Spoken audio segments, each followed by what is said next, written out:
जम्मू कश्मीर के बाली तिरछी जंगल में भीषण आग लगी। गर्मी की वजह से धू-धू करके जल रहे हैं पेड़ पौधे। आग पर काबू पाने की कोशिश लगातार जारी। हिमाचल प्रदेश में सोलन के जंगलों में आग लगी। भीषण गर्मी की वजह से लपटें तेजी के साथ आगे बढ़ रही हैं। यूपी के मिर्जापुर में प्लास्टिक के पाइप के गोदाम में भीषण आग लगी। लाखों रुपए की पाइप जलकर राख। आग पर काबू पाने की कोशिश तेज। जम्मू कश्मीर के मौजूदा हालात पर गृह मंत्री अमित शाह की हाई लेवल मीटिंग जारी। अमरनाथ यात्रा की तैयारियों पर भी चर्चा। गृह मंत्री अमित शाह की हाई लेवल मीटिंग में एनएसए अजीत डोभाल, डीआईबी और एनआईए के चीफ समेत जम्मू कश्मीर के एलजी मनोज सिन्हा भी मौजूद। दिल्ली में जल संकट को लेकर केजरीवाल सरकार के खिलाफ दिल्ली बीजेपी का हल्ला बोल। दिल्ली के 14 जगहों पर मटके और तख्तियों के साथ प्रदर्शन किया गया। दिल्ली के नजफगढ़ में बड़ी संख्या में बीजेपी के कार्यकर्ताओं ने किया प्रदर्शन। सड़क पर मटका फोड़कर आप सरकार के खिलाफ विरोध जाहिर किया। दिल्ली के आरके पुरम में भी बीजेपी सांसद बांसुरी स्वराज की अगुवाई में प्रदर्शन हुआ। दिल्ली सरकार के खिलाफ हल्ला बोल किया गया। दिल्ली में जल संकट पर बोली बीजेपी सांसद बांसुरी स्वराज। कहा यह कोई प्राकृतिक संकट नहीं बल्कि बनावटी है, जिसके लिए आम आदमी पार्टी सरकार जिम्मेदार है। दिल्ली सरकार में मंत्री आतिशी ने दिल्ली पुलिस आयुक्त संजय अरोड़ा को लिखा पत्र। प्रमुख पाइपलाइनों के लिए पुलिस से मांगी सुरक्षा।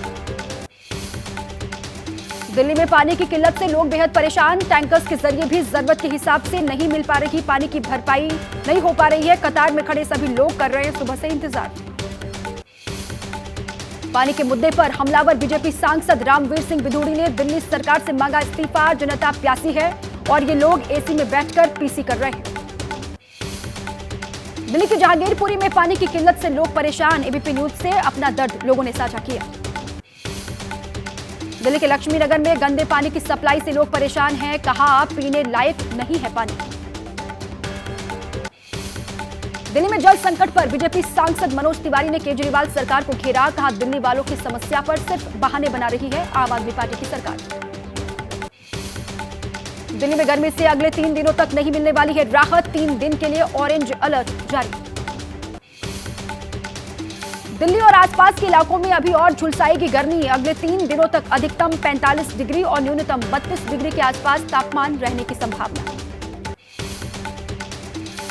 असम के गुवाहाटी में गर्मी से मिली लोगों को निजात। झमाझम बरसात से गिरा तापमान। शिमला में तापमान में 10 साल का रिकॉर्ड तापमान ने तोड़ा। 10 साल बाद पारा 31 डिग्री पहुंचा। लू की चपेट में हिमाचल के करीब 8 जिले। हिमाचल में अगले 2 दिन तक गर्मी से नहीं मिलेगी राहत। 4 से 5 दिनों तक मैदानी इलाकों के लिए येलो अलर्ट जारी। 20 से 22 जून के बीच मानसून दे सकता है दस्तक। भीषण गर्मी से राहत पाने के लिए लोगों ने किया पहाड़ों का रुख। सड़कों पर लगा लंबा जाम। होटल भी फुल हुए। हिमाचल प्रदेश की मंडी में गर्मी ने अब तक के सारे रिकॉर्ड तोड़े। तापमान 42 डिग्री के पार पहुंचा। मौसम विभाग ने जारी किया है येलो अलर्ट। मंडी जिले में 2 दिन हुई शाम के वक्त बारिश से भी नहीं मिली लोगों को गर्मी से राहत। ऊपरी पहाड़ी क्षेत्रों में मौसम अच्छा हुआ, लेकिन मैदानी क्षेत्रों में भीषण गर्मी। छत्तीसगढ़ के नक्सल प्रभावित नारायणपुर जिले में सुरक्षा बलों के साथ मुठभेड़ में 8 नक्सली मारे गए। कार्रवाई में 1 जवान भी शहीद हुआ। छत्तीसगढ़ के मुख्यमंत्री विष्णुदेव साय और उप मुख्यमंत्री विजय शर्मा ने नारायणपुर मुठभेड़ में घायल जवानों से मुलाकात की। कल मुठभेड़ में 2 जवान घायल हुए थे। लोकसभा चुनाव में निराशाजनक नतीजों के बाद एक्शन में सीएम योगी। गोरखपुर क्षेत्र के सभी सांसद और विधायकों के साथ मंथन किया।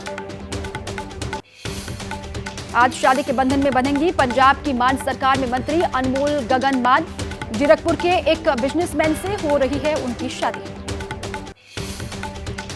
गंगा दशहरा पर पटना में हुआ बड़ा हादसा। गंगा नदी में डूबी नाव। 13 लोग सुरक्षित निकाल लिए गए। 4 लोग अब भी लापता। आज देश भर में मनाया जा रहा है गंगा दशहरा। गंगा घाटों में उमड़ी श्रद्धालुओं की भारी भीड़। गंगा दशहरा पर उज्जैन में साधु संतों ने निकाली पेशवाई। इस दौरान साधु संतों ने शस्त्रों का भी प्रदर्शन वहां पर किया। यूपी के गोरखनाथ मंदिर में सीएम योगी ने लगाया जनता दरबार। लोगों की समस्याओं को सुना। अधिकारियों को निर्देश भी दिए। केंद्रीय कृषि मंत्री शिवराज सिंह चौहान शताब्दी एक्सप्रेस से दिल्ली से भोपाल के लिए हुए रवाना। आज शाम को भोपाल में प्रदेश कार्यालय में होगा अभिनंदन समारोह। केंद्रीय मंत्रिपरिषद में शामिल एमपी के 6 मंत्रियों का अभिनंदन किया जाएगा। शाम 5 बजे बीजेपी प्रदेश कार्यालय में यह कार्यक्रम रखा गया है। पश्चिम बंगाल में राजनीतिक हिंसा के जांच के लिए आज शाम कोलकाता पहुंचेगा बीजेपी का जांच दल। शाम 7:30 बजे पीड़ितों से करेगा मुलाकात। डीप फेक से निपटने के लिए डिजिटल इंडिया बिल लाने की तैयारी कर रही है केंद्र सरकार। केंद्रीय सूचना प्रसारण मंत्री अश्विनी वैष्णव ने कहा, अफवाहों से निपटने के लिए बिल में प्रावधान होंगे। अब स्पीकर पद को लेकर एनडीए और इंडिया गठबंधन में खींचतान। विपक्ष ने डिप्टी स्पीकर की मांग उठाई। नहीं मानने पर स्पीकर उम्मीदवार उतार सकता है विपक्ष। कर्नाटक में पेट्रोल डीजल के बढ़े दाम। बेंगलुरु में पेट्रोल 99 रुपये 84 पैसे प्रति लीटर और डीजल का दाम प्रति लीटर 85 रुपये 93 पैसे पहुंचा। बिहार के नवादा में बालू माफियाओं का आतंक। पुलिस टीम को बनाया निशाना। एएसआई को ट्रैक्टर से रौंदा। गंभीर हालत में अस्पताल में भर्ती। बकरी ईद को लेकर बकरे की डिमांड हाई। मुरादाबाद के बाजार में हजारों रुपए में बिक रहे हैं बकरे। राजस्थान के अनूपगढ़ में भारत पाक अंतर्राष्ट्रीय सीमा पर पकड़ी गई 6 किलो हेरोइन की खेप। पुलिस को चकमा देकर वहां से भागे तस्कर। पश्चिम बंगाल के नॉर्थ 24 परगना में एक व्यापारी की कार पर 8 से 9 राउंड चलाई गई गोली। फायरिंग में बाल बाल बचे कार शोरूम मालिक और उनके ड्राइवर। ग्रेटर नोएडा में मजदूर बनकर निर्माणाधीन साइटों पर चोरी करने वाले अंतर्राज्यीय गैंग का पर्दाफाश किया गया। 6 गिरफ्तार किए गए हैं। भारी मात्रा में चोरी का माल बरामद हुआ।